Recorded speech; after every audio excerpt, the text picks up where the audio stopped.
Hi, it's Mark. I've been reading some things this morning and thinking what topical message I could communicate today. Today is American Thanksgiving, or as we Canadians sometimes refer to it, a light news day, because all of our electronic news media are full of good news stories of Macy's parades and everybody official either taking the day off or standing on a soapbox somewhere saying nice things. And Canadians, of course, have had their Thanksgiving last month, and we're thinking more in terms of getting ready for the last month of the year coming up and Christmas ahead. But I think when we gather on days like this to give some thanks, we have to think about two things. Number one, what are we thankful for? And number two, who are we thankful for? And these are complex things and they're simple things all at the same time.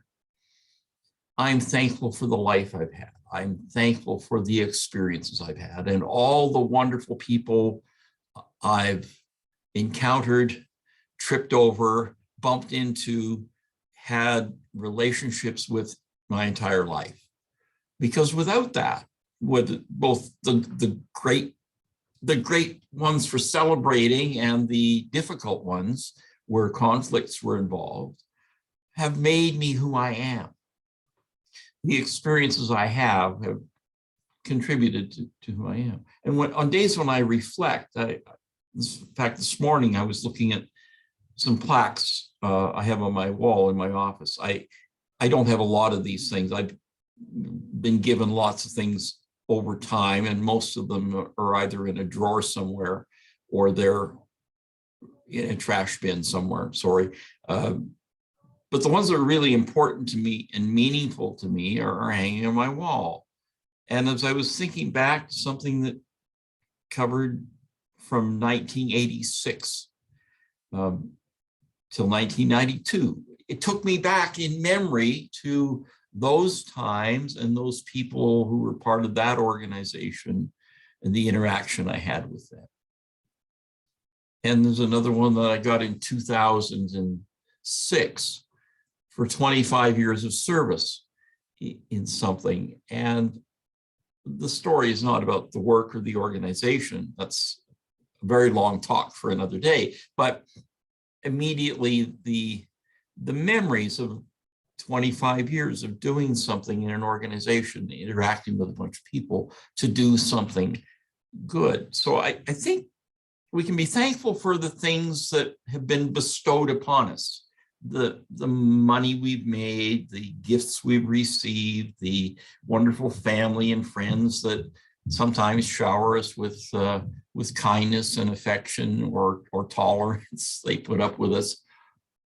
But I think we also have to give thanks for the things we've been allowed to do, whether that was through our employment or through our business, supplying goods or services or some kind of adding value to the people we've been dealing with. And if we look at the volunteer components of our lives, the community service components of our lives, things we've done, it's easy to slap ourselves on the back and say, wow, I did this good work.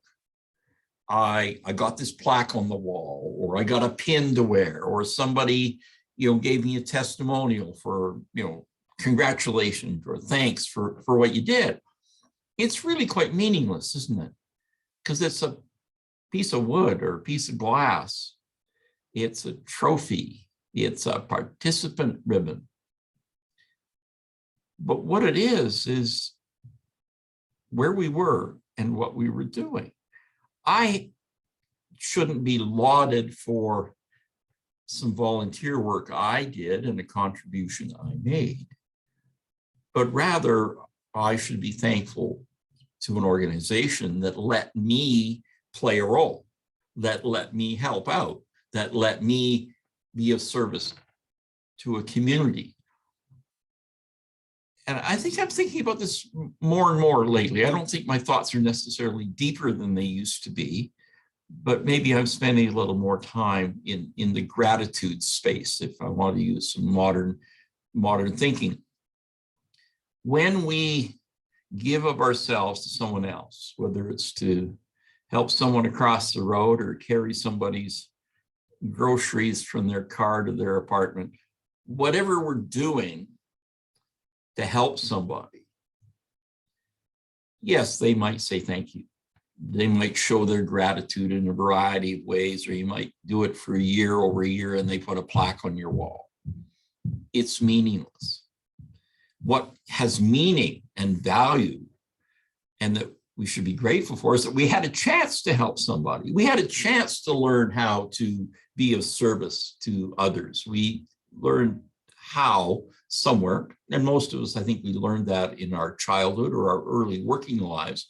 And we usually learned it from someone whose behavior we were modeling. We saw somebody volunteering and they seemed to feel good about that. And whether we were resume building or trying to help solve a problem, it doesn't really matter why we got into helping. But if we did, we never look back because it's valuable. I can't think of a single thing I've done as a volunteer, whether it was a short-term thing or a long-term thing, that I didn't make a contribution that was credible. I gave time and effort and work, but I got far more in return. I got far more value for my life unexpectedly because I learned skills. I learned issues. I learned people. I got to know some people that I never would have crossed paths with. Never would have crossed paths with them. Some of whom are some of my most endearing and trusted friendships to this day, are people I met directly or indirectly because I got involved in helping out with something. I sat on a board, I sat on a committee, I volunteered in a group, whether that was in politics, community government, provincial government, my kids' school. There were a lot of things along the way, and I think everybody has this in their lives. My encouragement to anyone who wants to listen, and I'd be happy to talk one-on-one with anyone about this, is the younger we start, the better. I met some of my most endearing personalities who were in their 70s or 80s when I met them through some voluntary work. And they'd been doing it for many, many years, many decades in their lives. And I was the young guy in my 20s and my 30s, encountering these marvelous people, getting involved in sharing some work, trying to make our community better, make life better for some people, or work in an organization that was trying to make change in legislation in society and how we help those who are not as well equipped to help themselves. Incredibly valuable work. So I'm grateful for that. I'm not grateful for the plaques on the wall, other than they're nostalgic. I get to look at them and it takes me back through a lot of memories, and sometimes some thumping the table at a board meeting and those things, because they're not all pleasant, simple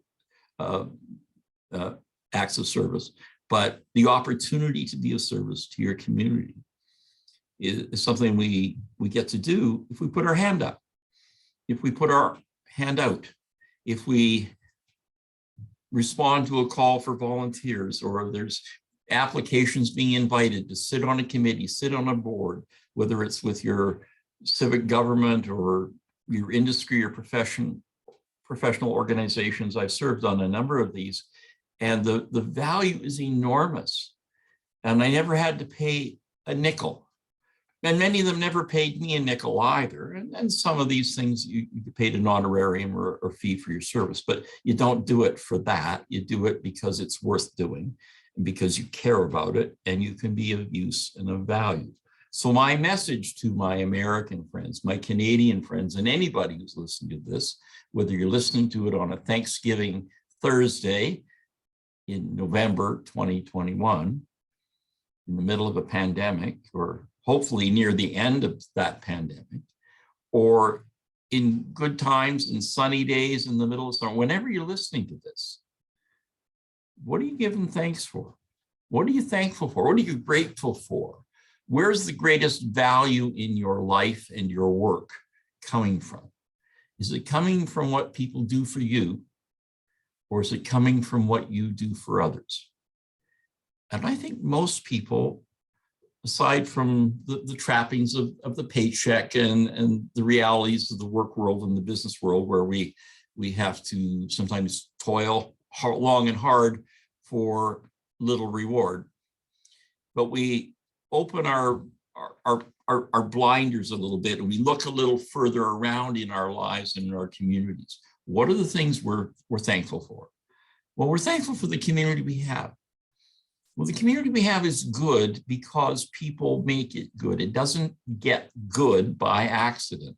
The lot in life for people who are less fortunate doesn't get better on its own or by wishing that it was so. It gets better because people get involved.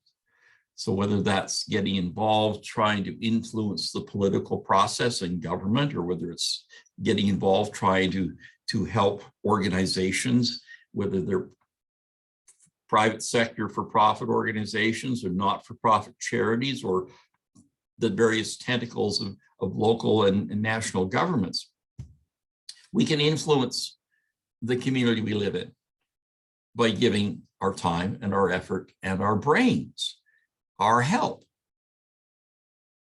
We should be very grateful for every one of those opportunities we get to have.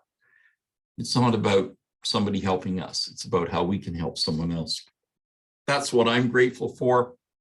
That's a wrap for me on this talk. My name's Mark Kolke. Have a great Thanksgiving. If you're having one, if you're just having an ordinary Thursday, have a great Thursday. Bye-bye.